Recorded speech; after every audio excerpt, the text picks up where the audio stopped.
সন্ধে প্রায় হতে চললো। আমি আর ও একটুখানি ছাদে এসেছিলাম। তারপরে ওর কিছু একটা খেতে ইচ্ছে করছে। আর যখন দেখি এই যে পেঁপে কেটে নিয়ে এসছে, দাঁড়াও, এখন ও আমাকে একটুখানি খাইয়ে দিল। তো পেঁপেটা না ভীষণ মিষ্টি। মনে আছে এই কয়েকটা দিন আগে যে পেঁপেটা নিয়ে এসেছিলো, সেটা প্রায় 3 দিন ভালো করে পাকতে তারপর তোমার খাচ্ছি। তো যাই হোক, সকালবেলা একটুখানি খেয়েছিলাম, আর তারপর এই যে বিকেলবেলার দিকে আর অল্প একটুখানি ছিল। আর তারপর জানো তো, তোমাদের দাদাভাই এই বেশ কটা দিন আগে আমার জন্য একটা জুতো অর্ডার করেছিল। আসলে কি বলো তো, যে কোনো ধরনের শাড়ি বলো বা জুতো, ওর কিন্তু একটুখানি ম্যাচিং ম্যাচিং মানে একসঙ্গে পরলে বেশ ভালোই লাগে। তো এই কয়েকদিন আগে তোমরা নিশ্চয়ই জানো, আমরা মলে গেছিলাম, আর তারপর সেখান থেকে একটা দোকানে গেছিলাম, আর দোকান থেকে একটা 3 পিস নিয়ে এসেছিলাম। তো সেই 3 পিসটার ম্যাচিং করে এই জুতোটা ও তোমার দেখেছিল, আর সত্যি জাস্ট দারুণ। সেটা ওকে আমি ক্যামেরাটা ধরতে বলেছি, আর কেমন করে রেখেছে দেখো। এক হাতে যেহেতু ওই পেঁপের বাটিটা আছে, আর এক হাতে ফোনটা ধরেছে। জীবনেও ফোন না ধরলে যা হয় অবস্থা। যাই হোক, তোমাদেরকে দাঁড়াও, আমি কাছ থেকে একটুখানি দেখাচ্ছি। এই ধরনের জুতো আমার প্রায় 3-4 জোড়া মতন আছে। ও যে ধরনের শাড়িগুলো বা জামাগুলো আমাকে কিনে দেয়, সেই জামার প্রত্যেকটা শাড়ির ম্যাচিংয়ে তোমার জুতো আমাকে কিনে দেয়। এটা একদম নো ডাউট, মানে একদম ওর পছন্দ মতন ভীষণ সুন্দর হয়েছে। আমার তো এত ভালো লেগেছে, কি আর বলবো। জুতো জানো তো, আমার কয়েক জোড়া তোমার ইঁদুর কেটেও দিয়েছে, কারণ যেহেতু আমরা বাড়িতে থাকি না, তো তো এত এত জোড়া জুতো হয়েছে। তো প্রায় 4-5-6 জোড়া তোমার জুতো তো কেটেই দিয়েছে। যাই হোক, বাড়িতে কিছুগুলো থাকে, তারপরে তোমার বাবার বাড়িতে কয়েকটা মতন থাকে, এখানে 2-3 জোড়া মতন এরকম আছে। তো তো যাই হোক, এই জুতোটা আবার কেনা হলো। আর যখন পরবো তখন তো তোমাদের সঙ্গে অবশ্যই শেয়ার করবো, আর কেমন লাগলো অবশ্যই জানিও। আর ও একটুখানি গেছিলো তোমার মলে। আর এই যে দেখো, চানাচুর, তারপরে কেক, আর তোমার 2-3 প্যাকেট তোমার কেক নিয়ে এসছে, কলা, আর যেগুলো যেগুলো নিয়ে এসছে তারা একটুখানি দেখাই। ওই টুকটাক কিছু জিনিসগুলো, বিশেষ করে কি বলতো, মলে না মানে এই চানাচুর আর তোমার কলাটাই আনতে গেছিলো।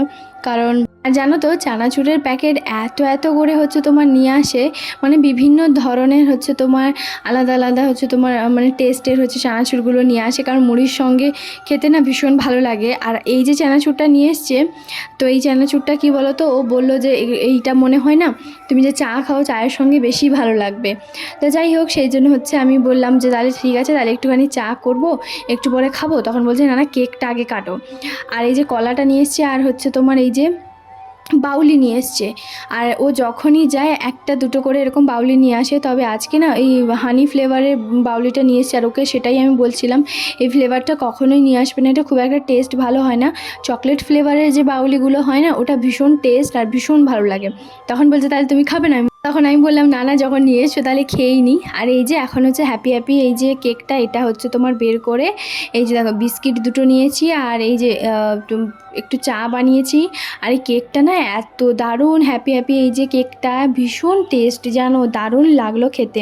চলো, একদম সোজা দেখা হবে পরের দিন সকালবেলা। হ্যালো এভরিওয়ান, কেমন আছো তোমরা সবাই? আশা করছি সবাই অনেক ভালো আছো, সুস্থ আছো। আমার নতুন একটা ভিডিওতে তোমাদের সকলকে জানাই অনেক অনেক স্বাগত। সকালবেলা বাসি ঘরে কাজবাজ সমস্ত কিছু করার পর স্নান ধান করে চলে এসেছি এখন নিচে। আর এই যে এখন ফুল আনতে এসেছি। তোমরা তো জানো একদিন বাদে করে তোমার ফুলগুলো দিয়ে যায়। আর এই যে আজকে গাঁদা ফুল, আর এখানে রজনীগন্ধা কিছু কয়েকটা মতন ফুল আছে। এবার ওপরে গিয়ে তোমার ঠাকুরকে ফুলটা দিয়ে দেবো। সকালবেলা না এই যে 3 তলা থেকে আবারও নিচে নামা, আবারও উপরে ওঠা, উফ কী যে ঝামেলা, কি আর বলবো। যাই হোক, ওইদিকে কিন্তু ঠাকুর পুজো হয়ে গেছে। এরপর অল্প একটুখানি চা বানাবো, আর এরপর কি বলো তো, বাদবাকি রান্নাগুলো করব। আর জানো তো, বাইরে খুব সুন্দর একটা রোদ আছে। আমি সকালবেলা জামা কাপড় কয়েকটা মতন কেচেছিলাম, সেগুলো আছে। আর এরপর কি বলো তো, অল্প একটুখানি আমি 1-2 মতন এলাচ দেবো, একটু চায়ের সঙ্গে ব্যবহার করলাম, ভীষণ ভালো লাগবে। আর জানো তো, এলাচওয়ালা চা না খেতে দারুণ লাগে। তবে রোজ দিন খাই না, মাঝে মধ্যে যেদিন ইচ্ছে হয় সেদিন কিন্তু খাই। তো যাই হোক, এদিকে দেখো চা পাতাটা তোমার নিয়ে এসেছিলাম, আর চা পাতাটাও ভালো করে ঢেলে নিলাম। আর এরপর কন্টেনারে কৌটোটা রেখে এখন তোমার ভালো করে দুধটা গরম করবো, আর তারপরে চাটা এই যে বানিয়ে নেব। আর আমি একসঙ্গে তোমার ওই চায়ের লিকার আর তোমার চিনি সব কিছু একসঙ্গে দিয়ে দিয়েছি। দুধটা ওইদিকে গরম হয়ে গেছে। এরপর তোমার চিনিটা দিয়ে তারপর তোমার চাটা খাবো। এই সকালবেলা না চা খাওয়ার একটা মজাই আলাদা। সন্ধেবেলা এখন খুব একটা রোজ দিন খাই না, কালকে মতন একটুখানি খেয়েছিলাম। আর তবে সকালবেলাটা খেতে একটা মজাই আলাদা। আর এই দেখো লুচি আর তরকারি ছিল, তো আমি একটু মতন হচ্ছে তোমার তরকারি ছিল রেখেছিলাম, আর লুচি হচ্ছে তোমার 2 পিস ছিল। তো আজকে লুচি তরকারি আর চা, এটাই হচ্ছে আজকে সকালবেলা জল খাবার। তো আজকে যে কিছু বানাইনি, কারণ ও বললো যে আমি থাক ক্যান্টিনে হচ্ছে ওখানে খেয়ে নেবো। তো আমি ওই জন্য সকালবেলা আজকে উঠে আর সেরকম কিছুই বানাইনি। আর দেখো চায়ের কাপে হচ্ছে তোমার চাটা দিলাম আর ও নিচে একটুখানি পড়ে গেছে। ঘরের মধ্যে হচ্ছে তোমার চায়ের কাপটা রেখে এখন এসেছি হচ্ছে কি বলতো ভালো করে পরিষ্কার করে নিতে। আর এই যে ছোট যে ওয়াইপারটা এত ভালো হয়েছে আমি কি আর বলবো, একদম জল যদি থাকে না একদম শুকিয়ে যায় খুব সুন্দরভাবে, ভালোভাবে যাকে বলে। তো যাই হোক ওইদিকে কিন্তু চা খাওয়া হয়ে গেছে, আর তারপর না আমি রান্না বসিয়ে দিয়ে গেছিলাম হচ্ছে তোমার নিচে। কেন জানো তো, দেখতেই পেলে ভুট্টা হচ্ছে তোমার মানে দাদা হচ্ছে ওই ভুট্টা নিয়ে এসছে, ভীষণ ভালো জানো তো। এখন মানে সপ্তাহে একদিন বিশেষ করে কি বলো তো ভুট্টা আসে, তো ভুট্টাটা হচ্ছে তোমার নেই। তো আজকেও কিন্তু 1 কেজি মতো নিয়েছি, 3টে মতন হয়েছে, বিকেলবেলা খাবো, যখন খাবো তখন হচ্ছে তোমার দেখাবো। তো যাই হোক এদিকে হচ্ছে তোমার তরকারি বানাচ্ছি, আর আজকে তরকারির মধ্যে বলতে পারো আজকে হয়েছে চিকেন। তো সেই জন্য কি বলতো আলুটাকে ভালো করে ভেজে নিয়েছি, আর এরপরে মশলাটা হচ্ছে তোমার কষিয়ে নিচ্ছি। আর যে কয়েকটা বাসনপত্র ছিল এগুলো কিন্তু ভালো করে হচ্ছে তোমার একটুখানি ধুয়ে মুছে পরিষ্কার করে রাখছি, কারণ এরপর তো রান্নাবান্নার প্রচণ্ড পরিমাণে বাসনপত্র হবে। আসলে কি বলতো আমরা সবাই না কাজ বাজ সব কিছুই করি, রোজ দিন নিত্য নতুন প্রত্যেক দিন আমাদের কাজবাজ থাকে। হ্যাঁ, কারুর বেশি কারুর হয়তো কম, তবে প্রত্যেক দিন দেখবে কাচা ধোয়া, ঘর ঝাড় দেওয়া, ঘর মোছা, রান্নাবান্না করা এগুলো তো থাকবেই থাকবে, কমন যাকে বলে। তবে কি বলতো কাজ করার ধরন পদ্ধতিও না একটুখানি আমাদের প্রত্যেকের আলাদা। যেমন ধরো অনেকেই কি করে সকালবেলা থেকে যা যা বাসনপত্র থাকলো সেটা একদম দুপুরবেলা মানে ধোয়ে। আবার অনেকেই কি করে, যেমন আমার কথা বলি, সকালবেলা আমার যে ধরো রুটি সবজি যেদিন বানাই, আজকে ধরো বানাইনি ধরো ঠিক আছে, কিন্তু যেদিন দেখবে রুটি সবজি বানাই সেদিন দেখবে সকালবেলা এক ধাপ আমার প্রথমেই হয়ে যায়। তারপর আবার দুপুরবেলা দেখো একটা ক্ষতি হয়ে গেল, ক্ষতি বলতে পারো এই চামচটা না আজ থেকে 2 বছর আগে একটা মেলাতে আমার দিদি হচ্ছে এই চামচগুলো এনে দিয়েছিল চাটনি দেওয়ার জন্য। এগুলো একটুখানি পাতলা তো তো ভেঙে গেল, আর কি আর করব, তাই ওইখানে রাখলাম যদি কিছু পরে করতে পারি তো। তো যাই হোক এদিকে দেখো এক এক করে সমস্ত বাসনপত্র ধুয়ে নিচ্ছি। আর হ্যাঁ যেটা বলছিলাম, তো দুপুরবেলার বাসনপত্র না আমি সঙ্গে সঙ্গে দুপুরবেলায় ধুয়ে নিই। হ্যাঁ খাওয়া দাওয়া করার পরে একটু হয়তো অসুবিধা হয়, হয়তো 5-10 মিনিট বিশ্রাম নিয়ে নেওয়ার পরেও যদি তারপরেও বাসনপত্রগুলো ধুয়ে নেওয়া যায় না, ওইটাই মনে হয় ভালো। আমি কখনোই বিকেলবেলা পর্যন্ত ফেলে রাখি না। আমি অনেকেই দেখেছি যে দুপুরবেলা বাসনপত্র বিকেলবেলা হচ্ছে তোমার ধোয়ে, যে যার কাজের পদ্ধতি যেমনভাবে করে সেটা যে যার ব্যক্তিগত ব্যাপার। তো যাই হোক আমি যেভাবে করি সেটাই তোমাদেরকে বললাম। আমার মনে হয় কি বলো তো, সঙ্গে সঙ্গেকার জিনিস যেখান থেকে যেই জিনিসটা নেওয়া হলো সেই জিনিসটা সঙ্গে সেখানেই হচ্ছে তোমার রেখে দিলে না, আমার মনে হয় ওইটাই বেশি ভালো। তো যাই হোক যে যার মতন ভাবে হচ্ছে তোমার কাজবাজ করে, তবে আমার মনে হয় দেখবে এক্সট্রা আলাদা করে আর ওই কাজটা করার বা হাত লাগানোর দরকার হবে না। তো সকালবেলা না ওই দই নিয়ে এসেছিলো, চিকেন নিয়ে এসেছিলো, তো ওটাকে ভালো করে হচ্ছে তোমার ম্যারিনেট করে প্রায় 1-1.5 ঘন্টা মতো রেখেছিলাম।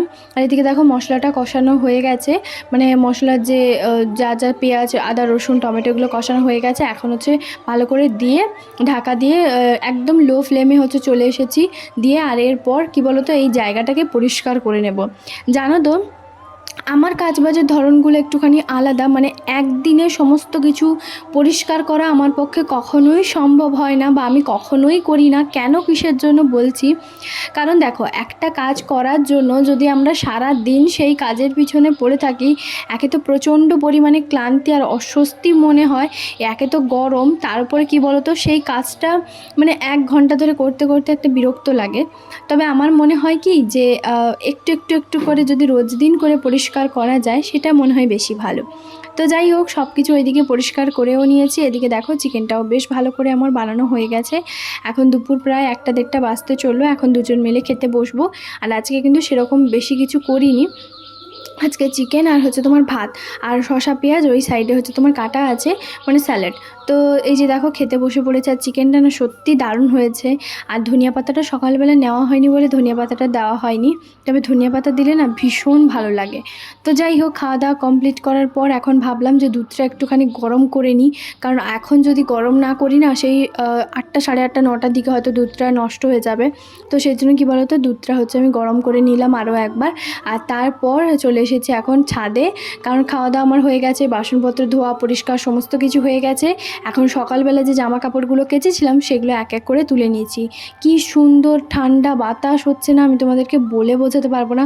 রোদের তাপটা হয়তো আছে, তবে ঠান্ডা একটা হাওয়া বাতাস বইছে। তো যাই হোক, দেখো সকালবেলা অনেক জামা কাপড় কেচেছিলাম, এগুলো কাচাও হয়ে গেছে। আর আমি সবসময় কী করি বলো তো, মানে যেহেতু এখন গরমকাল, তো বিকেল পর্যন্ত জামা কাপড় রাখি না। দুপুরবেলা খাওয়া দাওয়া করার পরে তারপরে জামা কাপড়গুলো এখানেই ভাঁজ করে রাখি, কখনো আবার ঘরের মধ্যে নিয়ে গিয়ে ভাঁজ করে রাখি। তো ভাবলাম এখানেই ভাঁজ করে, এই যে দেখো এখন জায়গার জিনিস জায়গায় হচ্ছে তোমার রেখে দেবো। তো যাই হোক, দেখো সকালবেলা একটুখানি পরিষ্কার করেছিলাম, আরও 2-3টে তাক মতন আছে, সেগুলো পরিষ্কার করতে হবে। আসলে যতই পরিষ্কার করে রাখি না কেন, দেখবে মাঝে মধ্যে একটুখানি মানে অগোছালো তো হয়েই যায়। তো জানো তো, তোমাদেরকে একটা কথা বলি, খুব তাড়াতাড়ি আমার দুটো ইচ্ছে পূরণ হতে চলেছে। সেটা কি, সেটা তোমাদেরকে বলবো। আর কয়েকটা মতন ভিডিও আছে, সেই ভিডিওগুলো দেওয়ার পর তোমাদের সঙ্গে আমি শেয়ার করব। তো আশা করি তোমরাও ভীষণ খুশি হবে, আমি তো ভীষণ খুশি। তো যাই হোক, চলো এদিকে সমস্ত কিছু মানে জামা কাপড় গোছানো আমার কমপ্লিট হয়ে গেছে। আর প্রচণ্ড জামা কাপড় এখন বেশি হয়ে গেছে জানো, তবে শীতের জামা কাপড় এখনও পর্যন্ত গুছাইনি। তো এগুলো মানে সব কিছু মানে গুটিয়ে এক জায়গায় রাখতে হবে। আসলে এখানে কি বলতো, সেলফগুলো একটু ছোট ছোট, তো সেই জন্য একটুখানি অসুবিধে হয়। তবুও একটুখানি ছোট জায়গার মধ্যেও তো একটুখানি সব কিছু অ্যাডজাস্ট করে গুছিয়ে রাখলেই হচ্ছে তোমার ভালো লাগে, তাই না? তো যাই হোক, তারপরে এই যে দেখো জানলাগুলো লাগিয়ে দেবো, কারণ প্রচণ্ড রোদের তাপ। আর ও একটুখানি গেছে আবারও হচ্ছে তোমার অফিসে, যেহেতু বারটা হচ্ছে ওই দিন ছিল হচ্ছে তোমার শনিবার, সেই জন্য। তো যাই হোক, এদিকে দেখো সমস্ত কিছু গোছানো কমপ্লিট। এবারে হচ্ছে তোমার বাইরে ছাদে ভালো করে হচ্ছে তোমার দরজাটা লাগিয়ে দেবো, কারণ প্রচণ্ড পরিমাণে রোদ আসছে। আর ওই জন্য কি বলতো, রোদের তাপটাও আছে, তো সেই জন্য এই দরজাটা লাগিয়ে দিলাম। আর এখন যাব একটুখানি ঘুমোতে। ঘুম থেকে ওঠার পর বিকেলবেলা তোমাদের সঙ্গে আবারও দেখা হবে। তো বিকেল এখন 4:30-5টা বাজতে চললো। আর এই যে দেখো, এখন আমার জন্য হচ্ছে তোমার 2টা ভুট্টা হচ্ছে তোমার এখন সেঁকা হয়েছে। একটা ভুট্টা আগে হচ্ছে তোমার সেঁকে নিয়েছি, আর একটা হচ্ছে এখন ভালো করে সেঁকছি আর কি। তোমাদের দাদাভাইকে বললাম তুমি খাবে না, তখন বলছে না আমি খাবো না। আসলে ও একদমই খেতে চায় না। তো আমি বললাম তাহলে ভুট্টাটাকে মানে সেদ্ধ করে তারপরে ওই গাজর, তারপরে শসা, পেঁয়াজ এগুলো দিয়ে চাট করে দিলেও বেশ ভালো লাগে। তখন বলছে যে না না, আজকে আমি খাবো না, তুমি খেয়ে নাও। তো সেই জন্য ও আর খাবে না। মানে ও কেমন বলো তো, খাবে না মানেই খাবে না, জোর জবরদস্তি করে একবার যে খাবে সেরকমটা নয়। তো যাই হোক, ও ওর মতন করেই হচ্ছে তোমার বলে আর কি। আমি ওকে 2-3বার জিজ্ঞেস করলাম, তখন বলছে না না আমি খাবো না, জানোই তো, না বলে দিয়েছি মানে খাবো না। খেতে ইচ্ছে করলে আমি তখন খেতাম। এটা যদি ফুচকা বা অন্য কিছু হতো তাহলে সেটা না বললেও সেটা খেত। আসলে এই সব জিনিস ওর আবার খুব একটা ভালো লাগে না। আর এখন তো ইদানিং খুব একটা বেশিই পাওয়া যাচ্ছে, তো সেই জন্য কী বলতো, আর খাবে না। কিন্তু মনে আছে ওর সঙ্গে আমি যখনই দুর্গাপুজোতে বেরোতাম, তখন কিন্তু ওই ভুট্টা দেখলে হচ্ছে আমি ওকে অবশ্যই বলতাম যে আমি খাবো, তখন কিন্তু খেত। তবে এখন আর খাচ্ছে না, এখন রেগুলার পাওয়া যায়। তো যাই হোক, ও না খাবে না, আমি একার জন্যই হচ্ছে তোমার করছি। এত ভালো লাগে। আর তোমাদের কার কার ভুট্টা শেঁকা ভালো লাগে আমাকে অবশ্যই জানিও। আমার তো ভীষণ ভালো লাগে। আর এইটা যে খেয়ে নিলাম, পেট একদম ভর্তি মনে হয়। তো যাই হোক, এখন বিকেলে অনেকটা মানে সন্ধে প্রায় হতে চললো আর কি। তো দেখো গ্যাসে বেশ ভালো করে হচ্ছে তোমার সেঁকে নিচ্ছি, আর এরপর লেবু টেবু দিয়ে খাবো। তো সন্ধেবেলা দেখো ও একটুখানি গেছিলো মার্কেটে, আর ওখান থেকে নিয়ে এসছে এই যে ফ্রাইড মোমো। ও বললো যে ও মোমোও খাবে না, ও নাকি খেয়ে এসছে সঞ্জয় ভাইয়ার সঙ্গে। ওর দুজন গেছিলো, তবে এটা কিন্তু ভেজ। তো যাই হোক, চাটনিটাও না দারুণ। ও বললো যে ফ্রাইড মোমোটা না বেশ ভালো বানিয়েছে, আর এটা হচ্ছে তোমার ওই বাদামের চাটনি এইসব বানিয়েছে আর কি। তো যাই হোক, সত্যি ভীষণ টেস্ট ছিল, ভীষণ ভালো। চলো, ওর না নিজের জন্য একটা মানে শার্ট নিয়ে এসছে, সেটা আমাকে এখন দেখাচ্ছে। এই শার্টটা এমনি ওই রেগুলার ওই মার্কেট টার্কেট যাওয়ার জন্য, কারণ যতই জামা কাপড় কিনুন না কেন সব তো নোংরা হয়ে যায়। তো যাই হোক, সেই জন্য কী বলতো, এই শার্টটা হচ্ছে তোমার নিয়ে এসছে। তো এই ধরনের ওই চেক জামা কখনোই হচ্ছে তোমার কী বলতো পরে না আর কি। তো অনেক দিন পর দেখছি যে নিয়ে এলো, তো ভালোই লাগছে বেশ মার্কেট টার্কেট যাওয়ার জন্য। যাই হোক, ও যখনই যেটা নিয়ে আসে তখনই হচ্ছে তোমার পরে ফেলে। তো এদিকে দেখো, তারপরে হচ্ছে তোমার রাতে হচ্ছে তোমার এই যে বানিয়েছি চিকেনটা যেহেতু ছিল, আর এই যে চিকেনটা যেহেতু ছিল, আর হচ্ছে তোমার কি বলো তো, ইয়ে ওই ভাবির ঘরে হচ্ছে তোমার ভেজ মাঞ্চুরিয়ান দিয়ে গেছে, আর আমি রুটি করেছিলাম, তো সেটা দিয়ে আজকে হচ্ছে তোমার খাওয়া দাওয়া করলাম। চলো খাওয়া দাওয়া করার পর আমি কেমনভাবে রান্নাঘরটা পরিষ্কার করে রাখি রাতে ঘুমোতে যাই, সেটাই তোমাদেরকে এক ঝলক দেখালাম। তো এই যে দেখো, প্রত্যেক দিন রাতে আমার কিন্তু এইভাবে পরিষ্কার টরিষ্কার করার পর আমি কিন্তু রাতে ঘুমোতে যাই, আর আমার ঘুমটাও ভীষণ ভালো হয়। না হলে না আমার সারা রাত ঘুমই ধরবে না, মনে হবে যেন পরের দিন সকালবেলা মেজাজ খিটখিটে থাকে। আর এই যে দেখো, এখানে ড্রাই ফ্রুটস কিছু ভিজিয়েছি, যেগুলো পরের দিন সকালবেলা খাবে। তবে এখন আমি রোজ দিন 3-4টে করে হচ্ছে তোমার অ্যালমন্ড খাই, কারণ অ্যালমন্ড খেলে না চুলে হেয়ার গ্রোথ হয়। আগেও হচ্ছে তোমার খেতাম, তবে রেগুলার সেটা করতাম না, খুব একটা সকাল সকাল চিবাতে ভালো লাগে না আর কি। তো এই যে দেখো, সমস্ত কিছু ভালো করে গোছগাছ করা একদম হয়ে গেছে, কমপ্লিট। পরের দিন সকালবেলা একদম ফ্রেশ হচ্ছে তোমার মাইন্ড নিয়ে ফ্রেশভাবে আবার সকালবেলা একটা নতুন টার্গেট শুরু হবে। চলো, আজকের ব্লগটা তোমাদের সবার কেমন লাগলো অবশ্যই একটা কমেন্ট করে জানাতে একদম ভুলবে না। দেখা হবে খুব শীঘ্রই আবারও একটা নতুন ব্লগে। সবাই খুব ভালো থাকবে, সুস্থ থাকবে। Tata and good night.